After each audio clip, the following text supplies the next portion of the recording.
আজকে আমি পাউরুটি দিয়ে একটি নাস্তার রেসিপি তৈরি করে দেখাবো। প্রথমে আমি 2 পিস পাউরুটি নিয়েছি। এরপর আমি পেঁয়াজ কুচি, মরিচ কুচি, ধনেপাতা কুচি ও মোজারেলা চিজ ছোট ছোট টুকরো করে নিয়েছি। এরপর এতে 2টি ডিম দিয়ে দিব। সামান্য একটু লবণ দিয়ে চামচের সাহায্যে সবগুলো একসাথে মিশিয়ে নিব। চুলায় ফ্রাই প্যান বসিয়ে এতে তেল দিয়ে দিব। এরপর পাউরুটির পিসটা এপিট ওপিট করে ডিমের মিশ্রণটি লাগিয়ে নিব। এভাবে করে 2টি পাউরুটির পিসের মধ্যেই আমি ডিমের মিশ্রণটি লাগিয়ে নেব। এরপর আমি পাউরুটির পিস দুটো ফ্রাই প্যানের মধ্যে দিয়ে দেব। পাউরুটির পিস দুটির উপরে সম্পূর্ণ ডিমের মিশ্রণ ঢেলে দিব। এক পাশ হয়ে গেলে আমি অপর পাশ উল্টিয়ে দিব।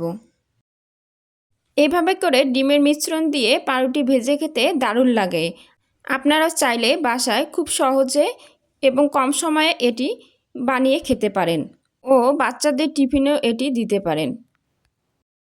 ভাজা হয়ে গেলে আমি এটি নামিয়ে পরিবেশন করব। Thanks for watching.